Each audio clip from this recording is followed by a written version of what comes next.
स्वागत है, हेलो। आपका वक्तव्य प्रस्तुत कीजिए। के लिए राधे राधे। ओम श्री गणेशाय। ओम श्री सरस्वते नमः। ओम श्री वेद पुरुषाय नमः। ओम श्री गुरु चरण कमलेभ्यो नमः। वर्णानां संघानां रसानां छन्दसामपि मङ्गलानां च कर्तारो वन्दे वाणी विनायकौ अखण्डमण्डलाकार व्याप्तं येन चराचरं तत्पदं दर्शितं येन तस्मै श्रीगुरुवे नमः। नारायणं नमस्कृत्य नरं चैव नरोत्तमं देवीं सरस्वतीं व्यासं ततो जयामुदीरये। बोलिए भगवत्सल भगवान की जय। बोलिए वृंदावन बिहारी लाल की जय। बोलिए राधा रानी सरकार की जय। बोलिए श्रीमद् भागवत महापुराण की जय। बोलिए श्री सुखदेव जी महाराज की जय। बोलिए श्री व्यास जी महाराज की जय। चित सार सिंधु परम आराध्य नंद नंदन यशोदा नंदन श्री कृष्ण एवं परम आराध्या वृषभानुनंदिनी अष्ट सखी प्राण प्रिया जगत प्रिया श्री वृषभानु दुलारी श्री राधा रानी सरकार। प्रातः स्मरणीय श्री सद्गुरुदेव भगवान के पावन चरण कमलों में मेरा कोटि कोटि प्रणाम। यहाँ उपस्थित परम पूज्य गुरुदेव, सभी आचार्यगण, सभी भागवत कथा अनुरागी अनुरागी सभी धर्म बंधु बहनें, सभी को मेरी तरफ से कोटि कोटि प्रणाम। सिया राम में सब जग जानी, करहु प्रणाम जोरी जुग पानी। आज हम भक्ति महारानी के आगे का वृतांत पर चर्चा करेंगे। नारद जी महाराज बोले के विशुद्धयंती वदंतु मह्यम। हे महर्षि, आप हमें ये बताइए कि कैसे कैसे व्यक्ति या कौन कौन व्यक्ति हैं जो इस भागवत को सुनने से उनका उद्धार हो जाता है, कैसे पापी हैं जिनका उद्धार हो जाता है। सनकादि ऋषि बोले, हे महर्षि, ये मानवा पाप कृतस्तु सर्वदा सदा दुराचारता विमार्गा। लाल जी, हम आपको क्या बताएं। बहुत, अब बस आप ये समझ लीजिए कि इस भागवत को सुनने मात्र से इस भागवत को सुनने मात्र से एक मरा हुआ व्यक्ति, जो मृत व्यक्ति है, वह भी भगवत धाम को प्राप्त हो जाता है। यही भागवत का चमत्कार है। बोले, अच्छा ऐसी है क्या ये महाभागवत?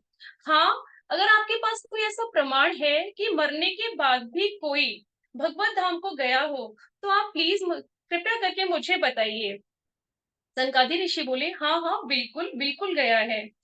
अत्र ते कीर्तेषाम् इतिहासं पुरातनम् यत्र श्रवणमात्रेण पापहानि प्रजायते।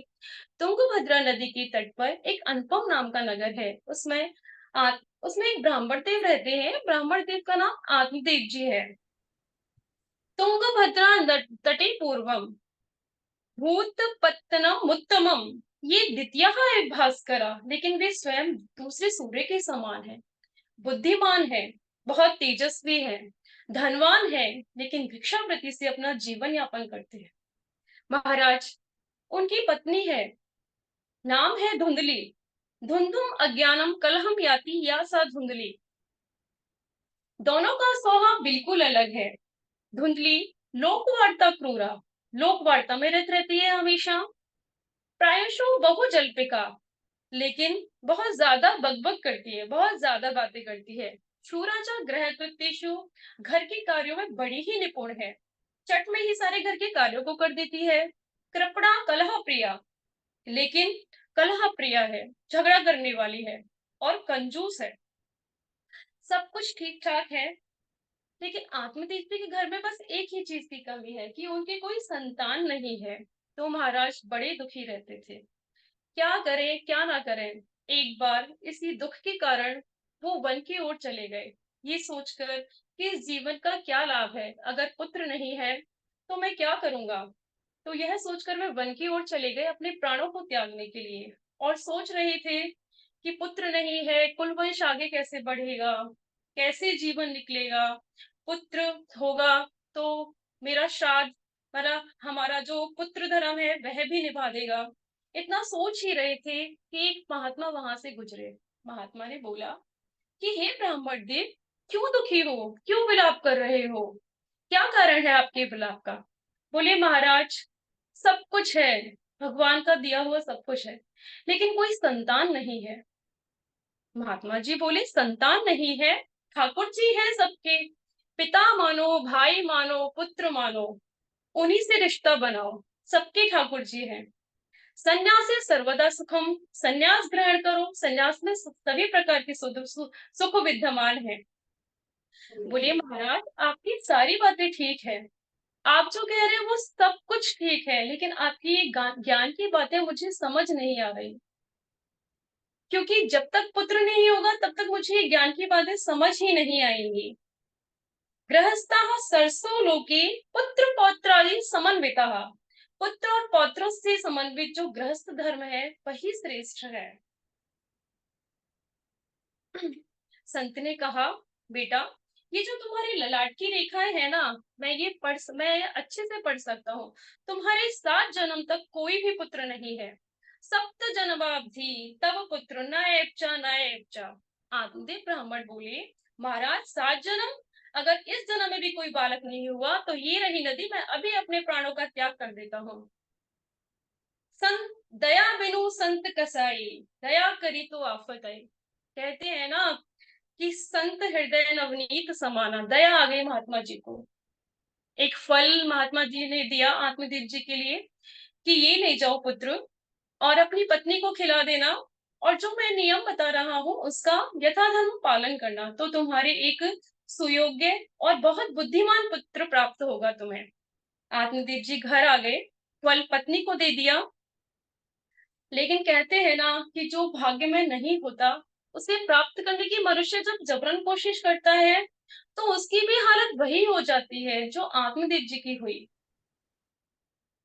घर आए, फल पत्नी को दे दिया। पत्नी थी धुंधली, नाम यथा गुड़, यथा नाम तथा गुड़। फल लेकर के क्या क्या विचार उसके मन में आ रहे थे कि फल खा लिया तो मैं गर्भवती हो जाऊंगी, कहीं सुखदेव जी के समान, सुखदेव जी जैसे अपनी माँ के गर्भ में 12 वर्ष तक रहे थे, ऐसे ही अगर मेरे गर्भ में भी 4-5 वर्ष तक बच्चा रह गया तो मेरा क्या होगा। अनेक प्रकार के विचार, बहुत कष्ट होता है गर्भवती महिला को, अनेक प्रकार के विचार उसके मन में आ रहे थे। इतने में ही उसकी बहन आ गई, सारा वृतांत उसने अपनी बहन को सुनाया। तो उसकी बहन ने कहा कि हाँ हाँ, बड़ा कष्ट होता है गर्भवती महिला को, बहुत कष्ट होता है, मैं जानती हूँ कितना कष्ट होता है। तुम ऐसा करो, ये फल अपनी गाय को खिला दो। तो बोली, बच्चा, बालक, अगर मेरे पति पूछेंगे कि बच्चा कहाँ से लाऊंगी, तो मैं हूं ना, जो मैं गर्भवती हूँ, मैं अपना बच्चा तुम्हें दे दूंगी। दोनों बहनों ने बातचीत की और वो तैयार हो गई। इसके बाद 9 महीने बाद बालक हुआ, तो धुंधली की बहन ने बालक धुंधली को दे दिया। बेटा हुआ, पुत्र घर में आया, खुशियां आ गई। अब नाम रखने की बारी आई तो धुंधली ने कहा कि 9 महीने तक मैंने गर्भ में रखा है अपने बच्चे को, तो नाम भी मैं ही रखूंगी। मेरा नाम धुंधली है तो मेरे पुत्र का नाम होगा धुंधकारी।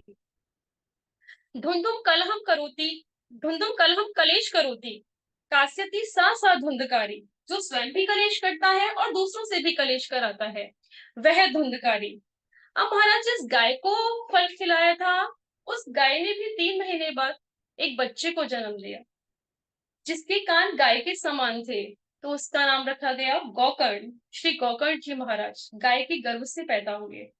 गाय का बच्चा तो वैसे भी कितना प्यारा होता है, जब उत्पन्न होता है तो नवजात शिशु तो बहुत ही प्यारा लगता है। और ऊपर से संत महात्मा का दिया हुआ प्रसाद, दोनों ही गुण मिल गए महाराज। बस भक्ति भजन ध्यान कीर्तन यही सब करते रहते। दूसरी तरफ धुंधकारी, मारता पीटता झगड़ा करता, चोरी करके आता, इसके बच्चे को कुएं में गिरा दिया, दुष्ट कर्म करता। दुष्ट कर्म करते करते पूरी संपत्ति को ही उसने नष्ट कर दिया। कहते हैं ना कि पूत कपूत तो क्यों धन संचय, पूत सपूत तो क्यों धन संचय। ख्याति तो महाराज दोनों ने ही प्राप्त की। गोकर्णा पंडितो ज्ञानी और धुंधकारी महाखलहा। गोकर्ण जी महाराज महान पंडित हुए और धुंधकारी बहुत बड़ा दुष्ट, महान दुष्ट प्रवृत्ति का हुआ। आत्मदेव जी महाराज बड़े परेशान कि पुत्र को की हरकतों को देखकर उन्हें लगा कि मैं घर बार छोड़कर ही चला जाता हूँ, अब बहुत हो गया। कहते हैं ना, लेकिन मनुष्य से परिवार का मोह कभी नहीं छोड़ पाता। सोचते मैं चला जाऊंगा तो मेरी पत्नी धुंधली कैसे रहेगी, मेरा पुत्र गोकर्ण कैसे रहेगा, ये घर कैसे चलेगा मेरे जाने के बाद। गोकर्ण जी को पता चला कि पिताजी बहुत परेशान है, तो समझाने लगे उनको। न चन्द्रस्य सुखं किंचिद सुखं चक्रवर्तिनः, सुखम अस्ति विरक्तस्य मुनिरेकांत जीविनः। इस संसार में पिताजी कौन किसका पुत्र, कौन किसका धन, सभी केवल स्नेह के कारण ही जल रहे हैं। इस संसार में ना तो इंद्र को सुख है और ना ही चक्रवर्ती राजा को सुख है। केवल जो एकांत जीवी महापुरुष है वही सुखी है। दीन कहे धनवान सुखी, धनवान कहे सुख राजा को भारी, राजा कहे महाराज सुखी, महाराज कहे सुख इंद्र को भारी, इंद्र कहे सुख चतुरानन को, इंद्र कहे सुख चतुरानन को, चतुरानन कहे सुख शिव को भारी, और तुलसी जी जाने बेचारी कहे हरि भजन बिना सब दीन दुखारी। कुछ संतों ने भी अपने भाव दिए हैं इसमें। कोई तन दुखी कोई मन दुखी, कोई धन बिन रहत उदास, और थोड़े थोड़े सब दुखी सुखी राम के दास। बोले पिताजी, संतान के मोह को त्याग दो, वन में चले जाओ और साधन भजन करो, क्योंकि ये संसार दुख रूप है, यहाँ सभी मोह से बांधने वाला है। पुत्र मोह को त्याग करके भगवान की भक्ति में लग जाओ, तभी मनुष्य का जन्म सफल हो सकता है। जो सुख को चाहे सदा, तो राम शरण की ले। गोकर्ण जी ने बड़ा ही सुंदर उपदेश दिया अपने पिताजी को। देहे स्थिमास्तं रुधिरे किमतिं त्यजत्वम्, जाया सुतादिषु सदा ममतां विमुच्य, पश्यानिशं जगदिदं क्षणभङ्गुनिष्ठं वैरागिराम्, रसिको भाव भक्ति निष्ठा। आइए इस श्लोक को एक भाव के माध्यम से समझते हैं। ये माया तेरी बहुत कठिन है राम, ये माया तेरी बहुत कठिन है राम, ये माया तेरी बहुत कठिन है राम। रक्त मांस हड्डी के ढेर पर, रक्त मांस हड्डी के ढेर पर चढ़ा हुआ है चाम, रक्त मांस हड्डी के ढेर पर चढ़ा हुआ है चाम। देख उसी की सुंदरता हो जाती नींद हराम, ये माया तेरी बहुत कठिन है राम, ये माया तेरी बहुत बहुत कठिन है राम। राजेश्वर प्रभु तुम मायापति करुणा निधि है नाम। राजेश्वर प्रभु मायापति करुणा निधि है नाम। नाथ ने मेरो अपनी माया जीव लहे विश्राम। नाथ ने मेरो अपनी माया जीव लहे विश्राम। ये माया तेरी बहुत कठिन है राम। ये माया तेरी बहुत कठिन है राम। बड़ा ही सुंदर गोकर्ण जी ने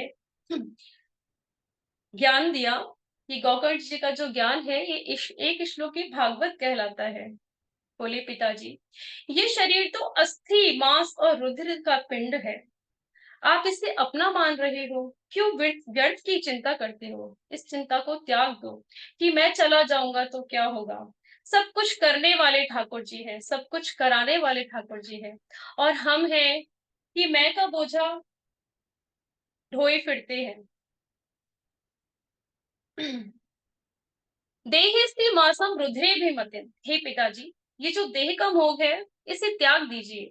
पुत्री की बातों को सुनकर आत्मदेव जी के मन में वैराग्य आ गया। बेटा सही बोल रहा है। आत्मदेव जी ने वन में जाकर भजन ध्यान किया और दसम स्कंद का पाठ करते करते अपनी आत्मा को परमात्मा में विलीन कर दिया। बोलिए श्री कृष्ण चंद्र भगवान की जय। पीछे से धुंधकारी के महाराज और पाप बढ़ गए, स्वतंत्र हो गया धुंधकारी। पिताजी चले गए तो और छूट मिल गई। गड़िकाओं को घर में लाने लग गया। एक दिन गड़िकाओं ने मिलकर प्लान बनाया कि ये तो चोरी करता ही है, अगर किसी दिन राजा के सैनिकों ने इसे पकड़ लिया तो इसके साथ साथ हमें भी दंड, तो क्यों ना मिलकर के इसे मार देते हैं। गड़िकाओं ने मिलकर उसे मार दिया। धुंधकारी का अंत हो गया और धुंधकारी महान प्रेत बन गया, दैत्य बन गया। इस प्रेत की आत्मा के उद्धार के लिए गोकर्ण जी ने गया जी में पिंडदान किया, कई 100 पिंडदान किए, लेकिन फिर भी उसकी आत्मा का उद्धार नहीं हुआ।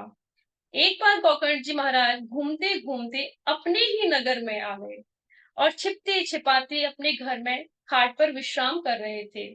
तभी रात्रि के अंधकार में उन्हें अजीब अजीब तरीके की आवाजें सुनाई देने लगी। उन्होंने अचानक उनके सामने एक भेड़ का बच्चा प्रकट हो गया, फिर वो एकदम से हाथी बन गया, फिर वो एकदम से आग का गोला बन गया, फिर अचानक से ही धुंधकारी के रूप में प्रकट हो गया। कुछ कह नहीं पा रहा था, बस इशारे से ही, बस संकेत मात्र से ही कह पा रहा था, इशारे ही कर रहा था, लेकिन इशारे से कहाँ कुछ समझ में आता है। गोकर्ण जी ने देखा तो गोकर्ण जी समझ गए कि ये जरूर कोई प्रेत है, कोई जीवात्मा है जो इस तरीके से आ रही है। उन्होंने जल हाथ में लिया और अभिमंत्रित किया और उसके ऊपर छिड़क दिया। जैसे ही उसके ऊपर जल छिड़का, वो एकदम से बोल उठा, अहो बंधो कृपा सिंधु भ्रातर्माशु मोचया। गोकर्णो वचनं श्रुत्वा तस्मै वाक्यमया ब्रवीत। महाराज धुंधकारी बोला, मैं आपका ही भाई धुंधकारी हूँ, आप तो कृपा के सागर हो, समुद्र हो, मेरे ऊपर अनुग्रह करो। इस प्रकार बोलने लगा। और जैसे ही गोकर्ण जी ने सुना, बोले भैया आप यहाँ कैसे, आपका तो मैंने गया जी में पिंडदान कर दिया था। बोले आपका समाचार जैसे ही मुझे मिला वैसे ही मैंने आपके सारे कार्य कर दिए थे, आपका श्राद्ध भी कर दिया था। धुंधकारी बोला, मेरा श्राद्ध? गया श्राद्ध सते नापी मुक्तिर में न भविष्यति। सैकड़ों श्राद्ध भी कर लो लेकिन तब भी मेरी मुक्ति नहीं होगी। मैं कोई छोटा मोटा प्रेत नहीं हूँ, मैं बहुत बड़ा प्रेत हूँ। गोकर्ण जी बोले, ऐसा करो अभी आप विश्राम कर लो, सुबह देखते हैं, मैं कोई निर्णय लेता हूँ। सुबह हुई, गोकर्ण जी ने विद्वानों की सभा बुलाई, आपस में विचार विमर्श किया, लेकिन कोई भी किसी भी निर्णय पर नहीं पहुंचा। गोकर्ण जी ने अपने तपोबल से भगवान सूर्य की गति को रोक दिया और भगवान सूर्य की स्तुति करने लगे। तुभ्यं नमो जगत् साक्षिन् ब्रूहि में मुक्ति हेतुकम। भगवान सूर्य ने उन्हें भागवत करने के लिए बोला। श्रीमद् भागवतान मुक्ति सप्ताहम वाचनम कुरु। उन्होंने 7 दिवसीय भागवत का अनुष्ठान किया और उसी में एक 7 गांठ वाला बांस रखा। गौकर जी कथा कह रहे थे, जैसे ही पहले दिन की कथा विश्राम हुई, बांस की पहली गांठ फट गई। उसी बांस के अंदर था धुंधकारी। फिर धुंधकारी दूसरी गांठ में चला गया। दूसरे दिन की कथा विश्राम हुई और जैसे ही दूसरी गांठ फटी तो धुंधकारी तीसरी गांठ में चला गया। इस प्रकार से एवं सप्त दिनेश्च सप्त ग्रंथिन विभेदनम, जैसे ही 7 दिन की कथा विश्राम हुई, बांस की 7 गांठें फट गई और उसमें से एक दिव्य पुरुष प्रकट हो गया। बोलिए वृंदावन बिहारी लाल की जय। दिव्य रूप धरो जाता तुलसीदास मंडितः, पीतवासा घनश्यामो मुकुटि कुंडलान्वितः। बड़ा ही सुंदर रूप था महाराज। साक्षात गोविंद का स्वरूप लेकर 4 भुजाओं लेकर के प्रकट हुआ और भागवत जी की महिमा गाने लगा। धन्या भागवती वार्ता प्रीत पीड़ा विनाशिनी, सप्ताहो अपि तथा धन्या लोक फल प्रदाः। बड़ा ही सुंदर भगवान का अनुष्ठान किया। भागवत जी की कथा जैसे ही विश्राम हुई, वह दिव्य पुरुष प्रकट हो गया। अभी समय को देखते हुए मैं अपनी कथा को यही विश्राम देती हूँ, क्योंकि पूरी नहीं हो पाएगी ये।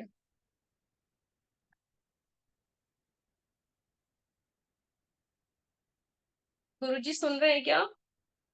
बहुत सुंदर वक्तव्य रहा, बहुत सुंदर बहुत सुंदर वक्तव्य। दीदी, बहुत सुंदर, बहुत सुंदर। बहुत बढ़िया, बहुत बढ़िया। बहुत ही बढ़िया वक्तव्य रहा है आपका। जी, तो काफी समय सुंदर दीदी। के हाँ, कोई बात नहीं, समय का भी आपने जो ध्यान रखा, ये बहुत अच्छी बात है। गुरुजी, समय वो हो जा पूरा नहीं हो पाता, इसलिए मैंने बीच में। तो बोलिए वृंदावन बिहारी लाल की जय। राधे राधे।